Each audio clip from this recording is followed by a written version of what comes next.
질의해 주십시오. 예, 후보자님 지명을 축하드립니다. 예, 감사합니다. 서면 질의 답변을 보니까 대한민국의 사회적, 구조적 성차별이 존재한다고 답하셨어요. 예, 여성들이 배려받고 보호받을 수 있으려면 사법 절차에서 성평등과 성인지 감수성 반영이 중요하죠. 이를 위해서 후보자님은 그동안 어떤 노력을 하셨는지, 그리고 부족함은 없었는지 말씀 주시죠.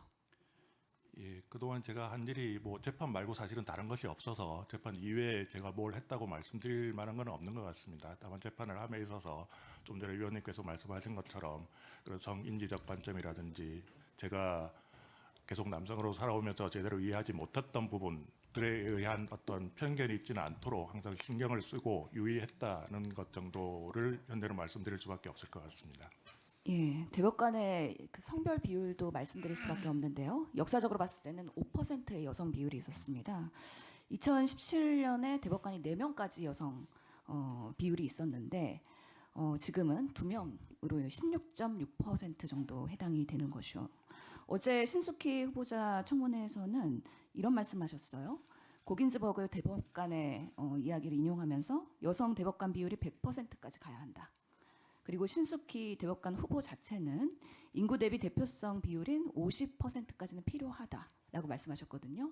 후보님은 어떻게 생각하십니까? 예, 저도 같은 생각을 갖고 있습니다. 적어도 인구의 구성 비율에 맞는 정도의 그 남녀 비율 확보 정도는 필요하다라는 생각을 갖고 있습니다. 예, 그러면 50% 이상은 필요하다라는 예, 거에 동의를 그렇습니다. 하시는 거죠? 예. 알겠습니다. 앞으로 대법관 구성에 있어서도 후보님의 노력을 기대해 보겠습니다. 예, 유념하겠습니다. 예, 후보님은 촉법 소년 연령 하향에 대해서 어떤 견해 갖고 계시나요? 지금 뭐 언론에도 그렇고 뭐 드라마에서도 그런 얘기가 많이 나오는데 하향하는 것에 관해서 뭐 하향이든 또는 상향이든 어떤 방향에도 좋지만 정확한 기준을 정할 수 있는가라는 점에 대해서 제가 좀 걱정을 갖고 있습니다. 지금 좀 아동들, 좀 어린 어린 사람들에 의한 범죄가 많이 늘어나고 있는데 말씀하신 것처럼 그러면 촉법 소년 연령을 낮추어서 형사처벌을 가하는 정도가 조금은 더 높아져야 되는 거 아닌가, 그 범위가 넓어져야 되는 거 아닌가라는 생각을 한편으로 하면서도 그럼 낮추면 어디까지 낮출 것인가에 대한 좀 심각한 연구, 검토가 필요하다라는 생각을 갖고 있습니다. 그러면 지금 높여야 된다 또는 낮춰야 된다에 대해서 본인 입장은 지금 명확하진 않으신 거고요. 그렇습니다. 예. 예, 어제도 언급됐는데요. 유엔 아동권리위원회 권고 내용입니다. 과학적 근거를 바탕으로 해서 12, 13세 아동은 전두엽 피질이 아직 발달 중이라 성숙과 추상적 추론 능력이 여전히 발달 과정에 있어서 과학적 에비던스를 바탕으로 했을 때는 유엔에서는 14세 이상으로 높일 것을 독려하였다는 근거가 있습니다. 이에 대해서 후보님 어떻게 생각하세요? 우리 형법이 상당히 오래된 것으로 아는데 이미 그때 이런 과학적 결론이 반영된 것인지 잘 모르겠습니다만 지금 이 정도의 기준을 갖고 있다는 것은 현재로서 다른 특별한 어떤 과학적 근거가 더 나오지 않는 이상 유지하는 것도 괜찮겠다라는 생각이 듭니다. 예, 알겠습니다. 다음으로는 의료사고 특례법에 대한 질의를 하겠습니다. 지금 필수 의료 붕괴가 심각한 상황이고요. 국민 건강에 위협이 되고 있습니다. 현재 의료 대란도 이런 부분에서 자유롭지 않은 부분인데요. 후보자께서는 의료 소송은 많이 담당해 보셨나요? 의료 소송은 거의 해본 적이 없습니다. 필수 의료를 기피하는 원인 중에 하나가 의료 소송이거든요. 우리나라가 다른 나라에 비해서 실제로 이건 송치율이 연평균 2.2%씩 증가하고 있고 이는 일본은 오히려 8.7% 감소하고 있습니다. 그리고 우리나라의 한국 의사 기소 건수가 일본의 265배, 영국의 895배라고 합니다. 그만큼 의료 소송이 상당히 높은 비율을 차지하고 있는데요. 중환자를 볼수록 소송이 더 위험에 노출되는 것은 당연하겠죠. 혹시 후보님 이대 목동병원의 신생아 사건 기억하시나요? 예, 상세한 내용은 기억을 못하지만 대략적인 내용은 생각이 납니다. 예, 이 사건이 매우 중요한데요. 2018년에 이대 목동 신생아실에서 신생아가 사망했죠. 당시에 검사들이 소아과 교수와 의료진에 대한 구속영장을 청구했고 기자들이 가득한 포토라인에 세우면서 망신도 받았습니다. 상당한 언론에 그런 질타가 있었고 의사들이 사회적으로 사망 선고를 내리는 받는 수준이었죠.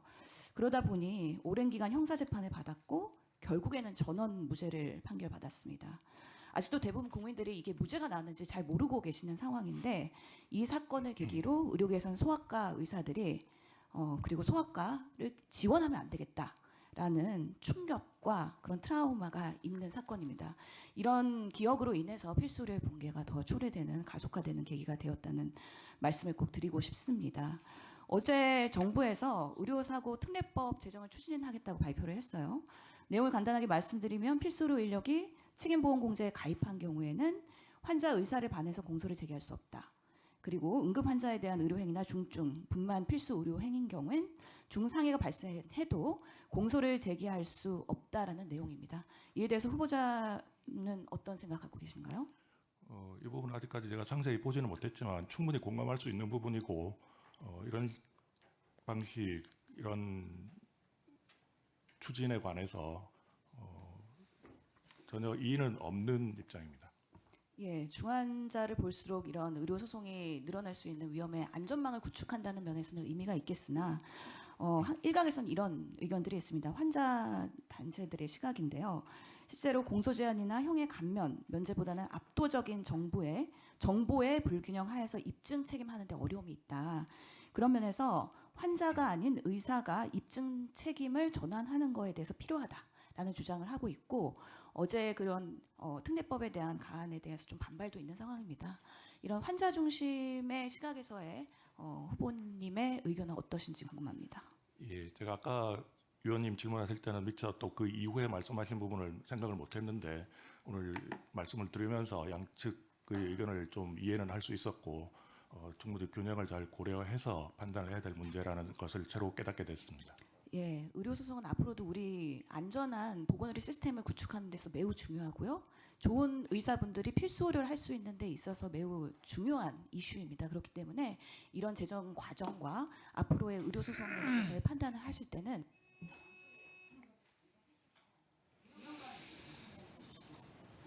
예, 충분히 경험을 하겠습니다. 네,